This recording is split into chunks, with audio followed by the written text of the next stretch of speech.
Hi, this is Jim from Safety Wars. Before we start the program, I want to make sure everyone understands that we often talk about OSHA and EPA citations, along with some other regulatory actions from other agencies, legal cases, and criminal activity. Everyone is innocent until proven guilty in a court of law. Proposed fines are exactly that, and they are often litigated, reduced, or vacated. We use available public records, news accounts, and press releases. We cannot warranty or guarantee the details of any of the stories we share, since we are not directly involved with these stories, at least not most of the time. Enjoy the show.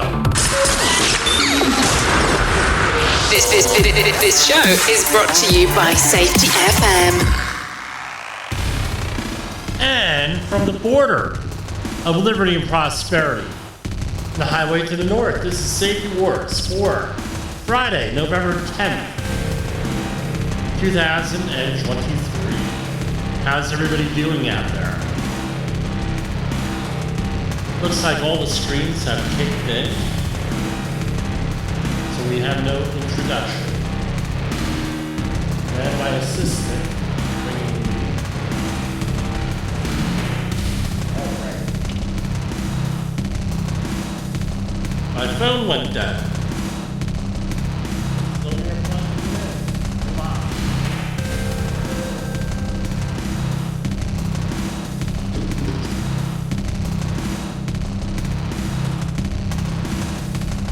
Seems like I'm never ready.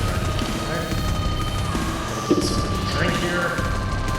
How's everybody doing? How did you enjoy your week?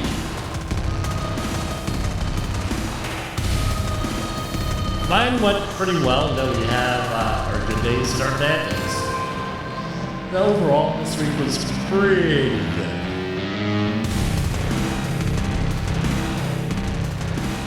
So anyway, what else is going on? A lot.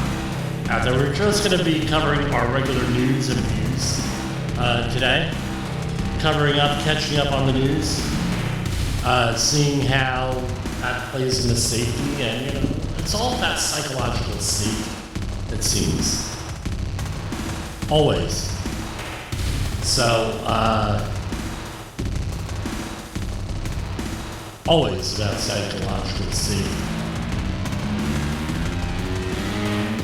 So even when we're not specifically talking about safety, we're talking about things that, why am I getting an echo here tonight? Getting an echo. It's always about safety in one way or another, because people are freaking out, as I've said again and again and again and again. People are very stressed out. In the professional safety community, communication and planning are just a few keys to your program's success. The question many practitioners have is, where do I start? Dr. Jay Allen, the creator of the Safety FM platform and host of the Rated R Safety Show, has built a global foundation to help you along the way. Go to safetyfm.com and listen to some of the industry's best and most involved professionals, including Blaine Hoffman with the Safety Pro, Sam Goodman with the Hop Nerd, Sheldon Primus with the Safety Consultant, Jim Pozell with Safety Wars, Emily Elrod with Unapologetically Bold, and many others. As individuals, we can do great things, but as a team, we become amazing. Dial into safetyfm.com today and surround yourself with a powerful force of knowledge and support. Okay, I figured out what that problem was here on the board. Hopefully we're not going to be echoing. Right? Then we can be an oldies station, right? CBS FM with the echo on there. Out of 101.10 out of New York City for those of you in the area. A lot going on today in the news. A lot going on this week in the news between the, now we're dealing with two wars. One war in the Ukraine, right, which we've been dealing with since February of last year. Now the one in Israel and Gaza. And, yeah, I try to avoid politics here, but like I said to, I can't pronounce her name, Mayim Bialik, right, from hosts of Jeopardy and also from Big Bang Theory. She was in that, and Blossom when she was younger. Very, very intelligent person here. I have a lot of respect for intelligent people, regardless of who they are. And she was saying a couple of weeks ago that how she was surprised and shocked that there was anti-Semitism to this level, especially as she described about her alma mater. And I have to say, really? All right, I've been out of graduate school 20 years, or right now, graduated in August of 2023. Before that, I graduated undergrad school in 1992, July of 1992. Well, it was June, but I went for the summer semester. I had a couple of credits I needed to make up, things of that nature, scheduling during the conflicts, that sort of thing, during the regular year. And we saw it there. We saw it there. We saw it there among groups, you say, that, we'll say left-wing groups, right? You're always going to have anti-Semitism on both sides, just that people are shocked when they hear about it on their side. So if you're right-wing, you're shocked that you hear about right-wing anti-Semitism, it seems. If you're left-wing, you're shocked about there being left-wing anti-Semitism because we can't think bad about those people. And people in the middle, directly in the middle,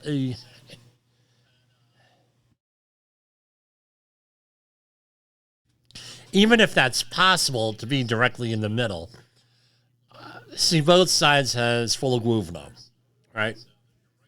There's extremes on both sides of that. And she was shocked that there was anti-Semitism on college campuses. Now, all of a sudden, because of alumni getting a little bit annoyed at some Ivy League universities, there's stories out there all over the place. They've been cracking down, suspending some of these groups and everything else. She's shocked that this is happening, and I'm shocked that she's shocked. Because these groups, all you had to do was listen over the years of being paying attention. You're going to know that a lot of these groups are out there. They're anti-Semitic on the right wing. And I don't even think that the right wing, you have all different groups that might be anti-Semitic that identify with the right and the far right. They're shocked that there are ones on the left and far left that are anti-Semitic. Really? I think anti-Semitism goes both ways here with this. And in Europe, now there was stories that came out yesterday in Central Europe and Germany where they haven't seen this level of anti-Semitism since before World War II. Really? You're shocked that they're in there? You've been letting groups in for since the early 1960s. And again, what happens? What happens? In Europe, it was a demographic crisis because of World War II, with a lot of people dying in the childbearing years, and they didn't have the workforce and everything like that. So they had to get in immigrants from areas that, God knows where they're coming from. Then all of a sudden they get radicalized in that and everything else. I mean, everyone's shocked. Anyway, I'm going to say that. We'll talk a little bit about the economy. OSHA came out with a press release today. OSHA announced its preparation meeting for UN subcommittee on the globally harmonized system of classification and labeling of chemicals. U.S. Department of Labor's OSHA and the Department of Transportation, that's DOT, will hold a joint online meeting on Wednesday, November 15th in advance of the UN's subcommittee of experts on the globally harmonized system of classification and labeling of chemicals. Meeting will be held in two parts for the convenience of attendees from 9 a.m. to 12 p.m. Eastern Standard Time. The Department of Transportation's Pipeline and Hazardous Material Safety Administration will open the meeting and invite comments in advance of the UN's 63rd session on the transportation of dangerous goods. Now I got the hiccups. Unbelievable. Anyway, you can check out the website and the news releases. They have ways of issuing comments on here. I'll say this much. Probably one of the most successful programs the United Nations has ever had, in my opinion, is the GHS system here. We became signatories in the early 2010s for that, and that's when we had the change from MSDS to SDS and labeling and those pictograms and everything. So what the intention is for all of them, all of the countries, that is, to have the same paperwork all over the world. Pardon me, all over the world. That's basically it. For the chemicals, what they're calling things. I remember back in the day, early 90s, the company I worked for used to have a contract for writing SDSs. I'm sorry, MSDSs. And what happened was we just went in there and winged it every day. I'll be honest with you. We winged it. God forbid anybody got hurt with that stuff. Everything winged. So, it was a little bit loosey-goosey. But ended up, when you deal with the new system, the JHS system, it's very definitive, very little wiggle room. The only problem is that you're dealing with the purple book. If you ever had to deal with SDSs, you had to deal with the purple book. Purple book is extremely extensive with descriptions and everything else and categorization. And what we went from was the right to know. So you had the right to know what the chemical was. Now you went into the right to understand. And they issued these pictograms, 9 of them, like flammable, explosive, environmental pollutant, oxidizer, flammable, all of those, dangerous, toxic, right? And with the pictograms, to make it, you have the right to understand easily, because pictures are normally easy to understand, more than words with things. But anyway, great program and everything else. One of the best things I think the UN has ever been involved with on that. Department of Labor investigation. Litigation recovers 11.4 mil in back wages and damages for more than 1,000 employees of an East Coast restaurant chain. Plaza Azteca denied minimum and overtime wages and pays $625K in penalties for violations. U.S. Department of Labor has recovered 11.4 mil in back wages and liquidated damages for more than 1,000 employees of an East Coast restaurant chain after a series of investigations and litigation by the department. The recovery is related to a consent judgment entered by the U.S. District Court for the Eastern District of Virginia in Norfolk that resolves litigation by the department's office of the solicitor related to pay practices at more than 40 Plaza Azteca Mexican restaurant locations owned by Ruben Leon in 7 states. After an investigation by the department's wage and hour division, the department filed a complaint alleging Leon and the restaurants violated overtime and minimum wage provisions of the Fair Labor Standards Act. That's a big no-no. The employers agreed to the consent judgment after months of litigation, just before a jury trial was scheduled to begin. The lawsuit included Plaza Azteca locations in Connecticut, Maryland, Massachusetts, New Jersey, North Carolina, Pennsylvania, and Virginia. We're going to go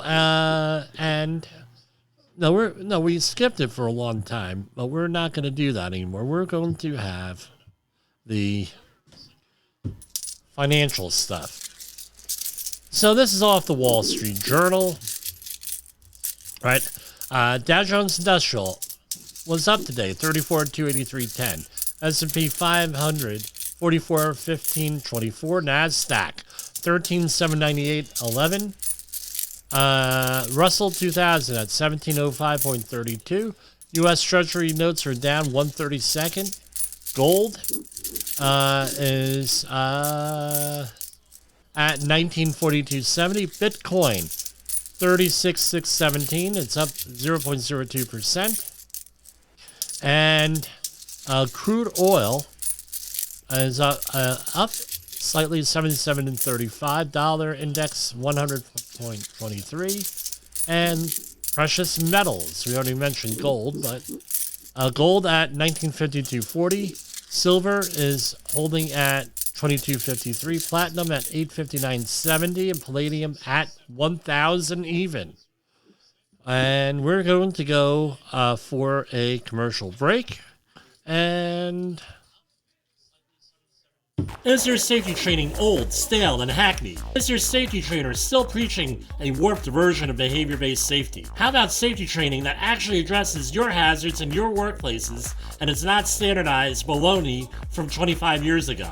Contact the Safety Wars team at safetywars.com or call Jim Posel at 845-269-5772. Remember, if you're receiving this message, you are the solution to unsafe workplaces. OSHA recordables, catastrophic losses, environmental disasters. You want answers? So do I. This is Jim Posel with Safety Wars. That's my daddy!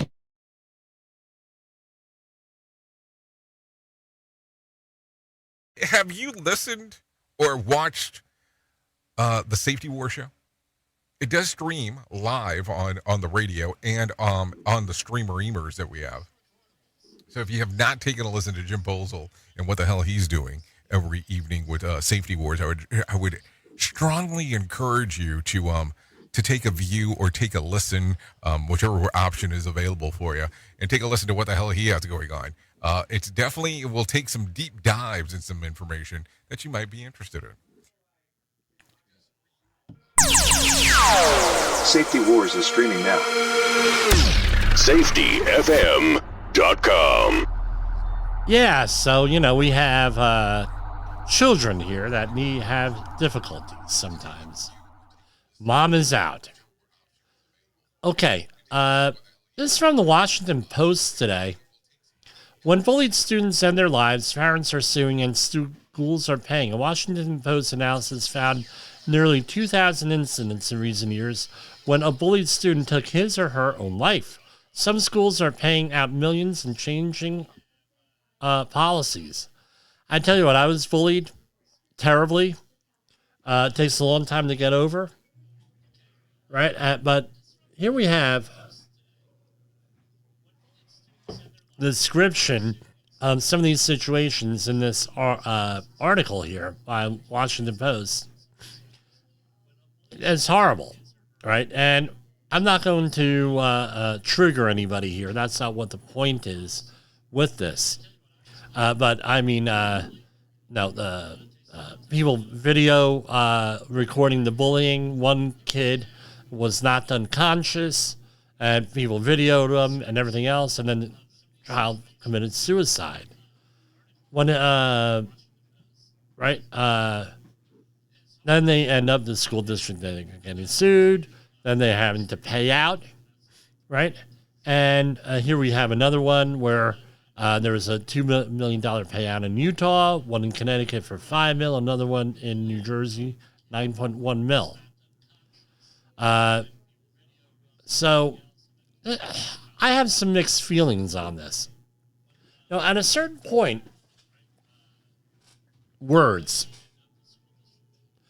are today there was all over the net about a person who shared a meme on Twitter, and it was a very popular meme in 2016, and the FBI ended up arresting him. He ended up getting convicted, sent to federal prison for 7 months over a meme. And it was an obvious satire or, give a thumbs up to my daughter, satire or humor to a reasonable person, I think. But I don't know if he's appealing it or what the deal is. But what the point is here, criminalizing thoughts and criminalizing verbal words, I'm not exactly comfortable with that, right? Even in the bullying, even though I was a victim of terrible bullying, But here we have a situation where we're forced to send our children to school or to give a child an education. Right? That's what we're forced. You try not sending your child to school, especially up here in the Northeast. You're going to have a problem with truancy, the truant officer, and everything else with that.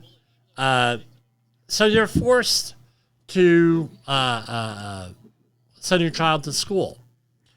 And under, what's the Latin term? Parentis locus and loco parentis, right? In the place of a parent, that's a legal concept that the school is responsible for your child if they're in their custody. All right. So here we go with a situation where the child is in the school's custody. They are the parent, and they are not, for whatever reason, enforcing rules. They're not looking out for the child's welfare while on school property. That's a problem. Now, let's say that they are a parent. Now, you're a parent. You're at home. Do we have laws against child neglect in virtually every jurisdiction? I think so. So, here we have... the title of these articles, this article was from the Washington Post here. Article was by Donna St. George. Why wasn't this? We could easily say sovereign immunity strikes again. Here we have, so should the school be criminal? I can say again, civilly liable, that's a different case. Should someone at the school be criminally liable for child neglect? Should the school...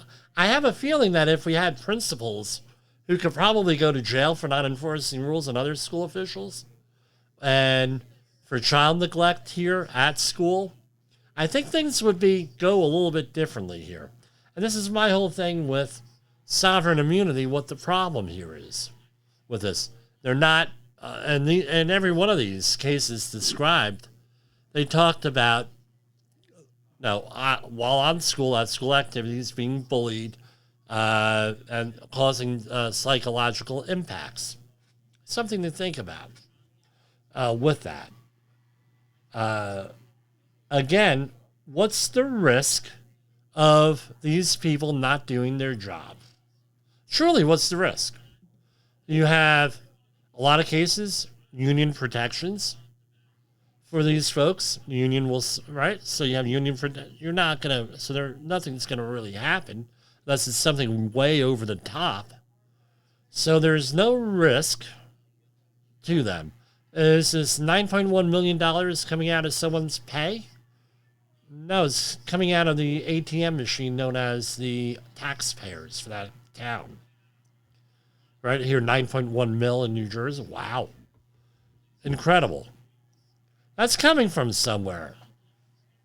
Now, so you're an administrator, there's no risk. Maybe you get a slap on the wrist, and then maybe you lose your job, but there's no real risk. It's not really costing you anything.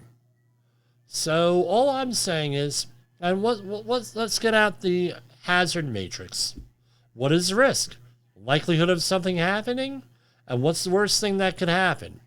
The risk for the administrator is zero. Basically zero. Unless it's something totally off the wall, over the top of that. What's the risk to the child? Being bullied, being psychologically fouled up. There's another word I'd like to use. At what point I think this is a legitimate debate. We also had a situation here, and my son is in middle school here, and one of the administrators saying, just because it didn't happen on school ground, it's our business. Really? If it's a non-school event, non-school situation, non-school anything, well, in private things that are affiliated, do they have real jurisdiction? My question is this. Are we training our children?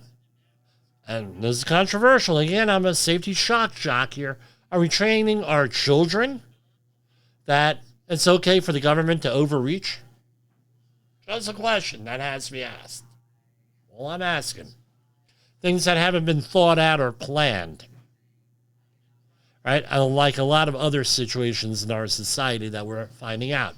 No thought, no planning, nothing. They're just going in there and winging it, people with no risk. Now, I'm going to say this. If you are contemplating suicide, please get help. If you are a child being bullied, it gets better. It's only a temporary situation.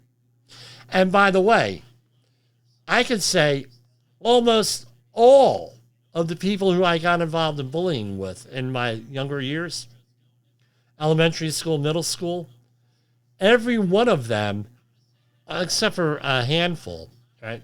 The real bad perpetrators, every one of them either ended up in prison, dead, or a very difficult life because that bullying carried into every aspect of their life. Broken marriages, abuse, jail time, all of that above. So if you are a parent of a child that bullies, note that that child may end up in a really bad situation, right? Real bad situation out there. And that's something you need to consider, right? Is that just something to think about from all sides. A lot of questions here. Here we have one, and this is a safety-related one because I go into this all the time with colors, where they have, especially with PPE, colors. Well, I shared this story a couple of months back of somebody who, at a facility I was at, they had a problem and someone got hurt and they said, we're going to use the yellow suits. And it was scoped out for one brand of yellow suit with one vetted suit. And what happened was they removed the safety person from procurement, and gave it to someone who has no safety background, never had safety training, nothing, nada, who said, oh, I can buy these yellow suits that are a third the price or something like that. And then it's, well, the yellow suit is a yellow suit. It's good. Well, the yellow suits are all yellow suits. And people ended up getting hurt. And then there was a situation where they put down chem suit. And then we go into a room and they said, we got to get, and Dave, my friend Dave, heard this story on there. He was laughing because he was there for that. We have to get a pickle suit. And I said, what the bleep is a pickle suit? And they said, well, you know, a pickle suit. No, I don't. And I said, look, you just got into a problem identifying suits by colors and identifying suits by using a chem suit. You don't specify. Now we have to use a pickle suit. I don't think this is a good thing. What the bleep did that root cause analysis that you pride yourself on do after you're ridiculing me for asking a question? So what ended up happening, I said, look, can I talk frankly? And we're all friends, we're all acquaintances. So what the bleep are you talking about, pickle suit? And then we found out it was a PVC rain suit that they were talking about. That was green. And then I wanted to point out to the person, they pickle all different kinds of things and they're not necessarily green, right? Just to let you know. But anyway, maybe I'll start a cooking show and I'll show you how to pickle things. It's really good. But anyway, so getting back to our story here, countless kids are colorblind and don't know about it. Here's how to help. So what this article in the Washington Post again says is the 1 out of every 12 boys, right, and are colorblind, and 1 in 200 females are colorblind also. But only 11 states test for colorblindness. So if you're going by color coding, in the workplace, you got to be careful. What I tell people, especially with PPE, make sure you read the labels. Match it up. Go the extra mile. Get yourself a little educated. Because companies use different, similar colors for different chemical protection with air purifying respirators. And they vary from manufacturer to manufacturer. So you got to read things out here. And, right? So, it's mentioned all different school types of things. And, children not being colorblind, it's an issue. It's a big issue out there. So consider that. Let's go to another commercial here. In a world where danger lurks in every corner, one man stands as a beacon of hope. Jim Polzel, a veteran safety expert with over 3 decades of experience, now bringing his knowledge to you with Safety Wars. Engaging, informative, and always relevant, that's Safety Wars.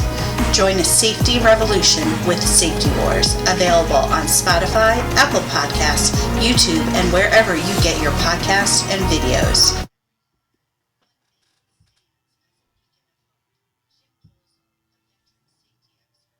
This is Safety Wars, broadcasting to our brothers and sisters in the occupied territory of behavior-based safety. Get out your secret decoder ring. Here is your nightly message. How you respond to failure matters. How you respond to failure matters. Okay, this is Safety Wars. Anyway. That's our weekly message. I know we have 1 through 5 days a week. And, that's what we do. You are listening to Safety Wars. This is going... Tomorrow's Safety Today.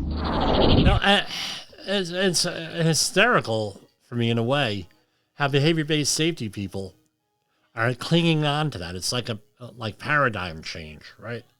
And we're all familiar with paradigm change, where right before there's a paradigm change, the people go nuts in defending the old paradigm. That's how I feel like it is. I feel like, and I put up a thing on Facebook this week. It was the anniversary of the movie They Live with Roddy Piper. I think it might have been his only movie role, but it was a phenomenal movie where there were certain glasses that you put on, and you're able to see aliens with the glasses, and then, forcing people, and then all of a sudden, that people get it, and they're like, wow. But anyway, that's basically, that's me with the hands, so I talk with the hands, right? But basically, that's how it is with behavior when you're a HOP practitioner, trying to get people to wear those glasses and see that there's a better way out there, less adversarial, more loving way out there of doing things. And we're going to go to our next story. That is my phone, and people know I'm on the air. Federal judge in Florida stated that they're keeping an injunction, upholding a decision about Chinese nationals owning land in Florida. So Florida has a law, apparently, that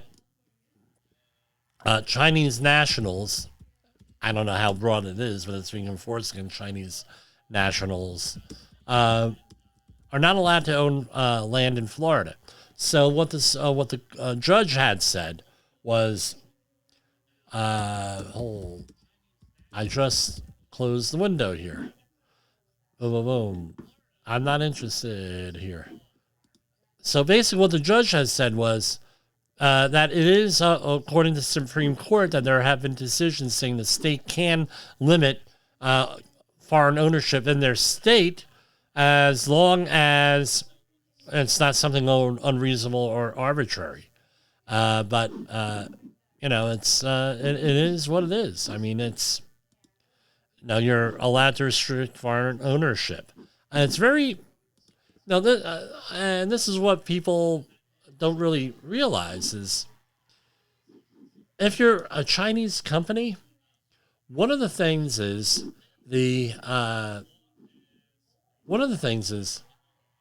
you have to give access to all your company data to the Chinese government.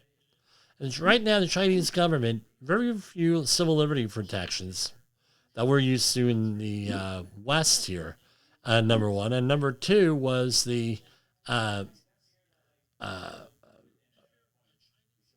are adversaries in a lot of ways. So, again, it's data mining. Let's say that you're a Chinese company, you're doing business in the United States. Guess what? Now China has all your company data. Consider that. And it's data mining. We don't know how they connect the dots, but the dots are connected with all different types of innocuous types of information.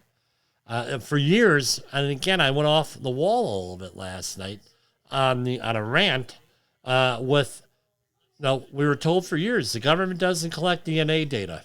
Then all of a sudden, yeah, they do. Oh yeah, of course we always do. We connect it, and right? DNA data on newborns.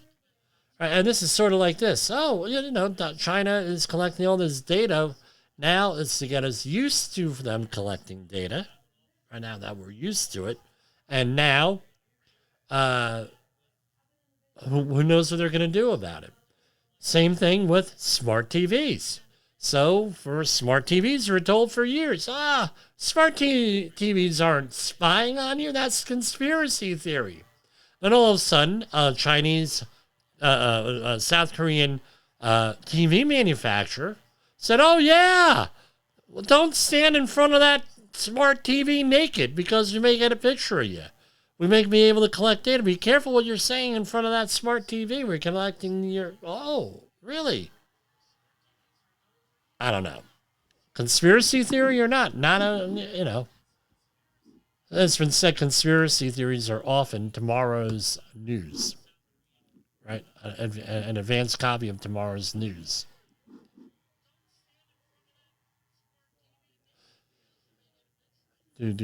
Okay. New hours. Hold on. I'm on the FEMA press release site. FEMA awards nearly $15 million. And they have the wrong year on this. It's 2023, guys, not 2024. Federal Emergency Management Agency will be sending out almost $50 million to the state of Connecticut to reimburse it for the cost of providing COVID-19 tests and vaccinations during the pandemic. 2 public assistance grants totaling almost $15 million will go to the Connecticut Department of Public Health for paying vendors to provide COVID-19 vaccinations and testing the general public.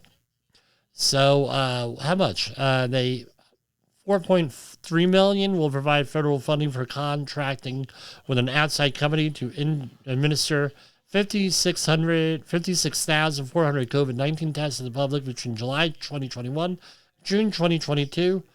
And the second grant of $10.5 million will reimburse the Department of Public Health for contracting with a company to provide COVID-19 vaccinations to the public via a system of mobile clinics. Okay. So they're getting some money out of this. The economy. We already shared our numbers here, but this is our statistics. But what we're getting here is future Citadel's Ken Griffin sees high inflation lasting for decades. So basically any money that you save being destroyed, the value of it is being destroyed. My question is, how are you going to plan out? How are you going to plan things out? And here, that's my question for you. If you know that the money you're saving and investing today is going to be worth less in the future, buying power is going to be less, what are you doing about it? You better have investments that outpace inflation, is what it comes down to. 31% of millionaires say they're part of the middle class, survey finds. People feel squeezed, advisors explains. This is from CNBC.com. Article by Jessica Dickler. Only a small share of millionaires say they feel wealthy, according to a recent report. Persistent inflation has taken a toll on most Americans' financial security, making it harder to feel well off. What does it take to be rich? The short answer is more, said Jason Van Der Loo, Chief Client Officer at Edelman Financial Engines. Even among millionaires, only 8% would characterize themselves as wealthy. And yeah, I believe it. When my children were born, I did a budget and figured out about how much it would cost for a child born in 2012 to raise to 18 years old. I came up with a number of about $250,000, and then my daughter was born a couple of years later, and I refigured it would be $275,000. Now, when I revisit that, it's close to $350,000 for that. Now you're gonna say, "Well, Jim, what are you doing?" I'm talking modest lifestyle. We're talking food, energy costs, travel league baseball, and everything else that goes into that. I couldn't figure out way back then. So that's something that you got to put into it also. And again, it goes on where you're living.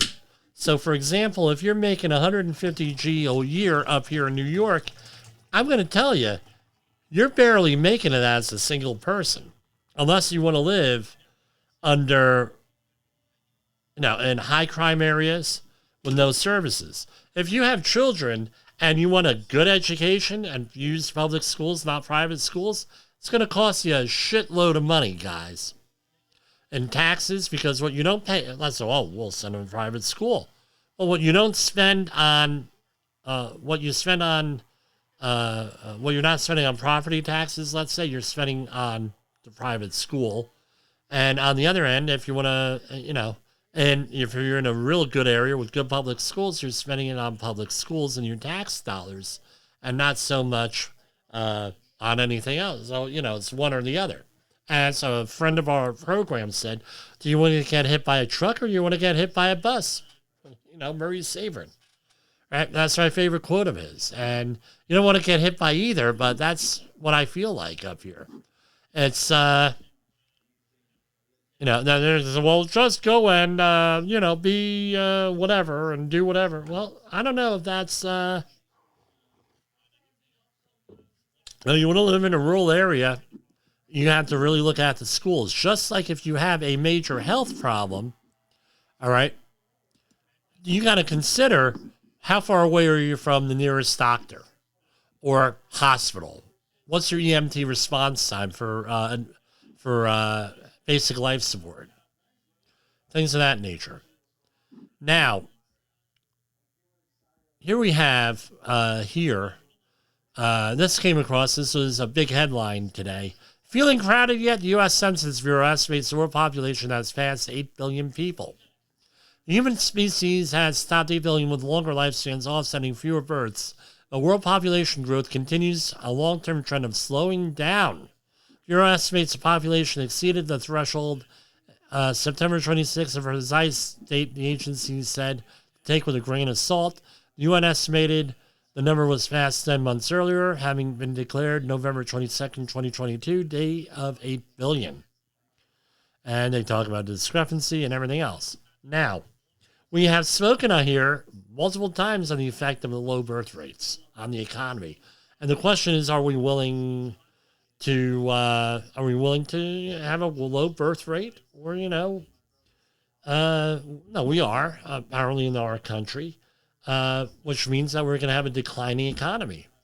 It changes our needs. If we have a lot more older people, you need a lot more geriatric care. If you have a lot of young people, you're going to have, children, you're going to need a lot of schools. So things change in society here based on demographics. Demographics are very important. And that, too, is the safety war, right? Financial safety. Again, when you look at demographic trends on the country by country, they go a long way to explain why countries make the decisions that they do. So whether we like it or not in our country, okay, this is conspiratorial. Women have the right to have an abortion. Okay. Low birth rate. But now we have a declining economy, right? So how are we going to build up the economy? Is to have the right people in the right age groups making the right purchases. And then that's just the way it is. When you look at Russia, which has even a lower birth rate than the United States, in another 10 or 15 years, they're not going to be able to wage war. There's an argument to be made. This is why they invaded the Ukraine, was that they needed the equipment, they needed everything in the Ukraine. Nationalism, all that goes into it too. But again, they're having a demographic crisis over there. So did that play a factor into that? In Eastern Europe, the country of Poland, my cousin is a school teacher there. When he started teaching, he's a public school teacher, or whatever their equivalent is of a public school there. And they had 1,600 children in the school. Now they're less than 400 kids in the school. Think that's going to have a big impact 18 years from now? So when the war started in Ukraine, this is one of the reasons why Poland, because they don't have the people, they invited everybody from Ukraine in there, right? Big push for that. Demographics matter, right? And people say, well, the government doesn't have any business in it. The government encourages things one way or another, depending on where you're at with that. And by the way, it goes both ways. What do you mean, Jim? The right wing's this way, the left wing is that way. Guess what? When you have a group of people voting, either party will look either way if they're voting for them on any issue. New York, Rockland County, Orange County is a perfect example of this situation. Now, more war news here with this, right?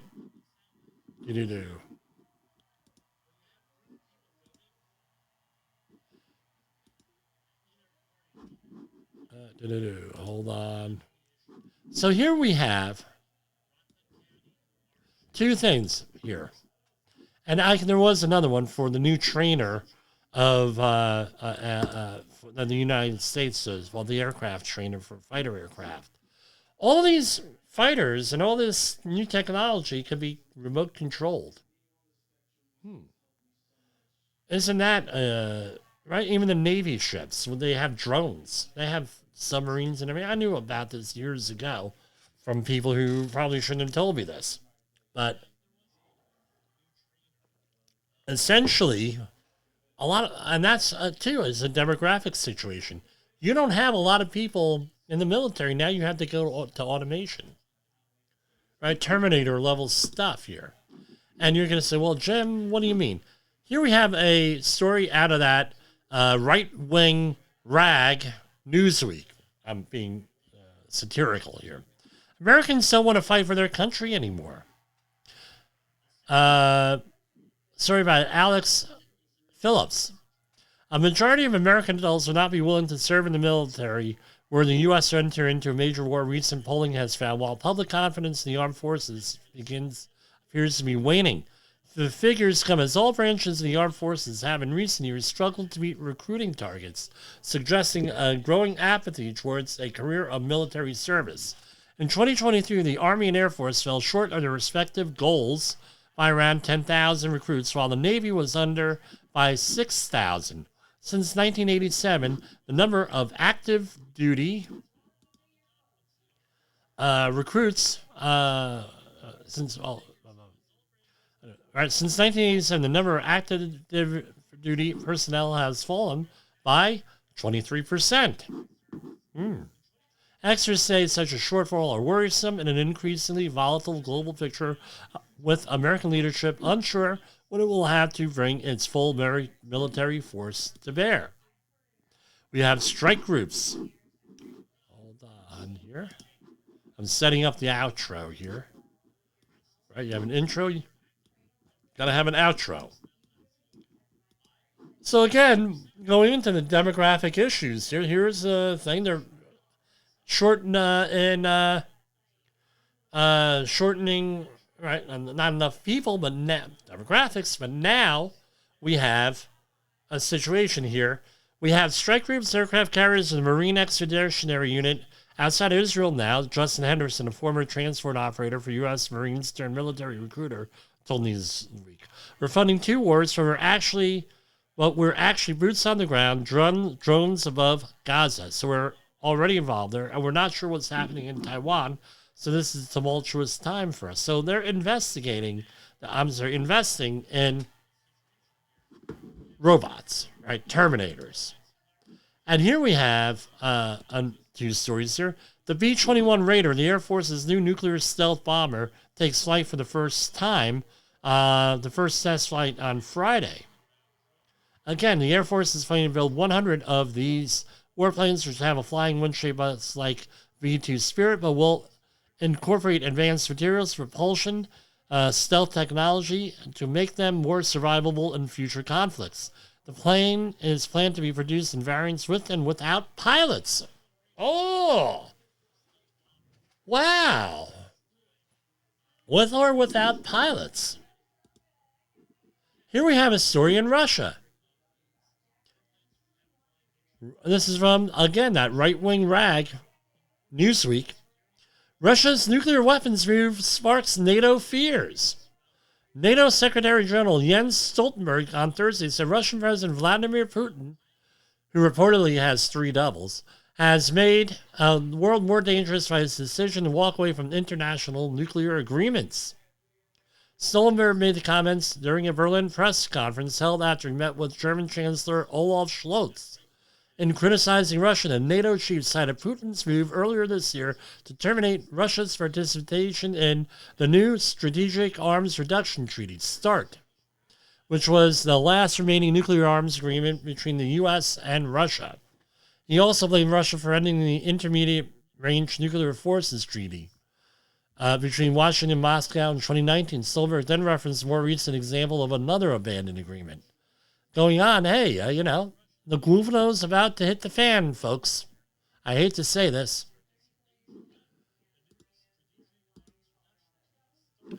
Another development. We're talking about psychological safety here. Actors celebrate a return to work after the SAG-AFTRA strike ends.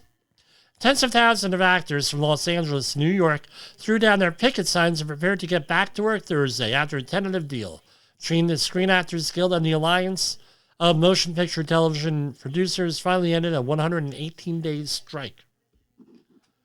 The deal must still be approved by rank-and-file members of SAG-AFTRA, but in light of strong support from union leadership, including President Fran Drescher, the nanny, that's all but assured. And it is historic, and we got so much important stuff. Well, that's good. Getting back to work. I know one thing, I learned a lot about this from Robert Duncan McNeil and Garrett Wong on the Delta Flyers podcast. They had some of the leadership of the union on there that described their challenges. And basically, I'll say this. The only place slave labor is allowed in this country is inside prisons and in the actor and in Hollywood, right? Well, it is. I mean, you wonder why, you see these people making millions, and that's something only like 5%. That's the union's number. 5% of the people actually make money. The other 95% don't make money in acting with that, and it sucks. Okay. Ocean pollution study, this is out of USA Today, says don't clean up the trash in our oceans, but reduce its input, because you'll never be able to keep up. Oh, well, now, people ask me how old I am, and I always tell them, I'm old enough to remember how plastic bags were going to save the rainforest. And now we have a plastic problem, right? With with all the other stuff and all the garbage and everything else. All right. Now, aliens are a foreign power. Pentagon UFO chief says someone is in our backyard. This week, the director of U.S. government's UFO analysis office stated that there is evidence of concerning unidentified flying object activity in our backyard. According to physicist Sean Kirkpatrick, who heads the congressionally mandated All-Domain Anomaly Resolution Office, this alarming UFO activity can be attributed to one of two extraordinary sources, either a foreign power or aliens. To be sure, the ramifications of either would be significant. And again, people talk about this when they're about ready to retire because there's very little risk with that. And here we have our final story. Air officer goes public with terrifying UFO encounter. It's coming right for us. All right, how many more minutes do I have here? Hold on. Okay. A floating red square the size of a football field hovered over U.S. military base not once but twice, according to a new report, causing terror and chaos. The 2003 incident was first made public during July's congressional hearing into UAPs, formerly known as UFOs. Given sworn testimony, former U.S. Navy fighter pilot Lieutenant Ryan Graves described the event secondhand, recounting the morning of October 14th in which a mysterious red square floated above Vandenberg Air Force Base in California. Now speaking on Lieutenant Graves' podcast, Merged, a secondary military source has revealed the object returned that day. Again, all of this, and it goes back, this is all conspiracy theory. Oh, it's all conspiracy theory. Well, now all of a sudden, maybe there's some truth to it. Something to consider. Okay, we're going to go to our outro, and we will see everybody tomorrow. Maybe I'll get on the air for a brief program here. And here, hold on. Okay, we got it.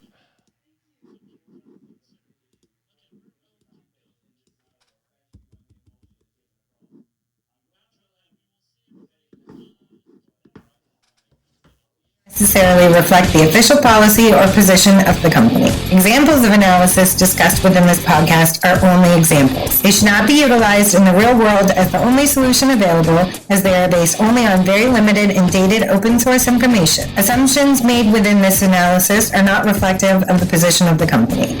No part of this podcast may be reproduced, stored in a retrieval system, or transmitted in any form or by any means, mechanical, electronic, recording, or otherwise, without prior written permission of the creator of the podcast, Jay Allen.